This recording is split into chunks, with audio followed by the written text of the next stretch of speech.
and it's fucking sucks and it's not your fault. So that's like the first step, I think, to somebody getting out of that is realizing that it's not their fault, because then you stop blaming yourself and you stop feeling guilty about it. And that guilt is what kind of like keeps you there.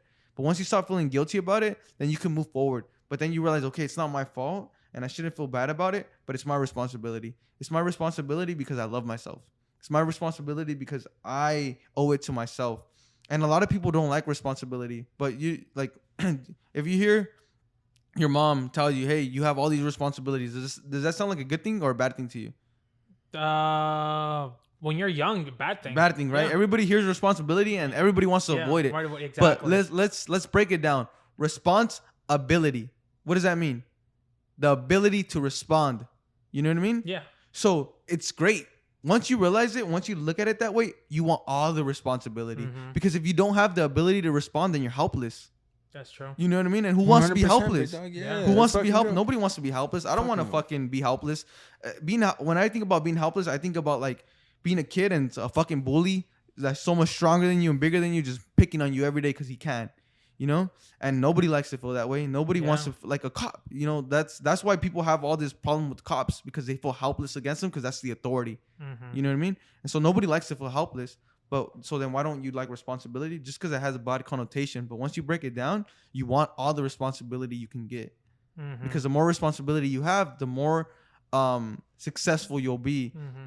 The more. And if you're a good person, you're gonna do good things in the world. Yeah.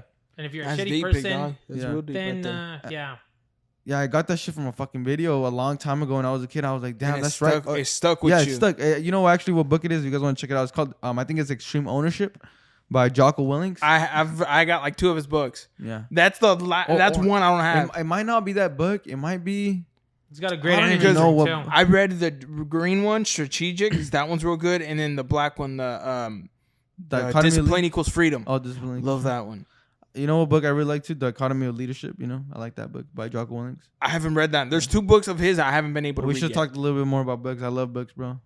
Dude, me too. Yeah. I'm right now. Oh yeah, what's your favorite book so far? Like so far, the one that's really changed my mind, maybe. Oh man, that's tough. Because David Goggins' Can't Hurt Me is fucking amazing. I love that because you see a different perspective and all that. You see a whole different perspective, and then David Goggins is cool. One that really kind of that really also changed my mind dramatically was Joel Osteen all the way, man. I fuck with Joel Osteen. Rich Dad Poor Dad. Yeah. Robert Kiyosaki. His just the way how he thinks is a way that I truly have changed it's really changed my life. Like the way he thinks, like business wise, financially wise, like almost everything a little bit, because the way I kind of live my life now is like in 50 years I don't want to look forward to the government to fucking give me what I worked for. Yeah. I want to be able to provide for myself and know that I got my own fucking retirement. That I ain't like don't. And it's the same thing. I've told when we were talking to Juan, I told him, like, the less you can rely on people, the better when it comes for you to create something for you, because you need people at the same time. If you have your own, like you said, you hold the responsibility. That's you yourself. So that means you want more. Yeah. So the more you can hold yourself accountable, and the more you can kind of do for yourself. Like at this moment, like when I started the podcast, I learned how to edit and doing all this and learn from the microphones just on my own, looking up on you, looking up on what people said, and just researching more and more and more. You had to value.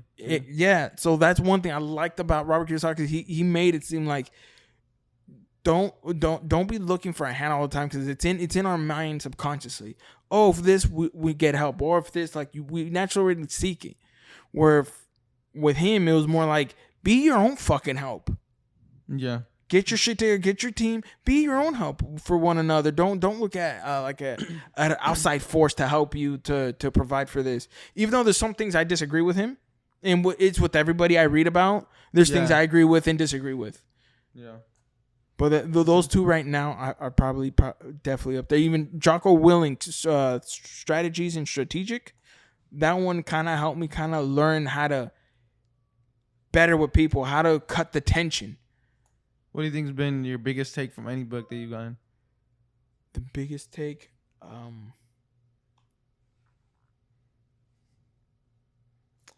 That's a tough one. I don't know. You're going to have to give me some time to think about that, because there's a few that are like tied. There's one for me. One. Probably David Goggins, because like the one that I get from his, like everybody goes through shit. Right. Sitting there complaining about how bad your life is or shit that happened to you ain't gonna fucking do you good. It's the same thing like if I complain about politics or this. Work on yourself and that shit's gonna come. You'll be able to fix all that. But if you want to make a better future, work on yourself first for the better future to help others. Yeah, and also if people are into politics, it's good to know stuff, like to be like have an opinion. Oh, I know about this, but eventually you gotta have a limit though, because there's some people who are so attached to politics. It's like their soul. Like if they disagree with someone, they feel offended. If you don't agree with someone, they'll be like, you're wrong. You're the worst person in the world. I feel like I'm not attached to politics. I'm attached to life, but life is attached to like politics in a way. Yeah, definitely. You know what I mean? But there's some people that take it too They take much. it too personal. Like me, Too much. There's a few people that I know that I really care about that are Trump supporters. They voted for Trump. They even It's like, I don't care. It's like, I don't give a fuck who they vote. Dude, I'm still going to go hang out with them. I'm going to take them. I'm going to have a smoke with them. I'm going to have a drink with them.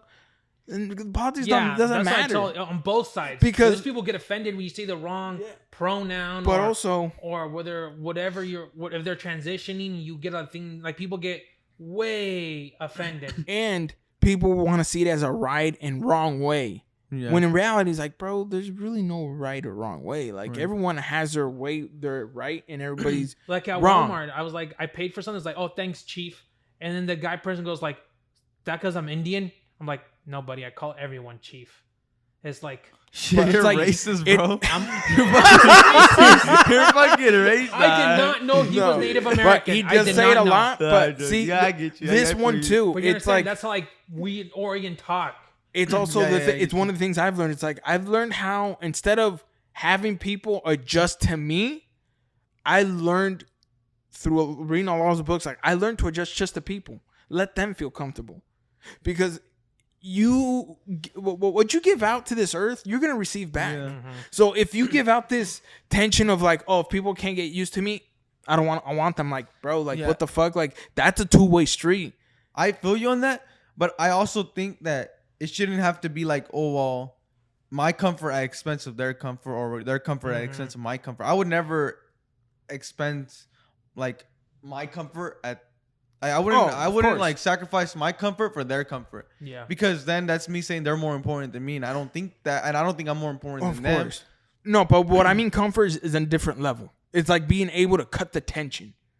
Like if you already feel tension with someone, you can either be the bigger person and cut it to make shit smooth, or you can have it that grimy type of like thing. Constantly, you know. And I'm not talking about comfort like with money wise. No. For me, it's just like how I interact with people. Mm-hmm.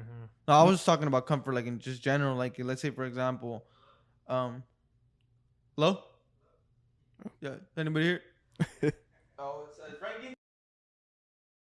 Dude, yeah, guys, something came up. We're gonna have to cut this one short, but we'll do another episode here soon. Mm-hmm. Most likely, also that next episode probably gonna be with his brother Eric. He's pretty cool. He's a good guy, man. He's like the Mexican Tony Robbins. Yeah. But thank y'all for listening. Greatest one in time, and as always, listen to us on Randy's Rants podcast on YouTube. Also on MySpace, Castbox, iTunes, Redbox. Yeah, but love you guys. Greatest one day at a time. Let's get it. Peace. You have a bathroom here? Yeah.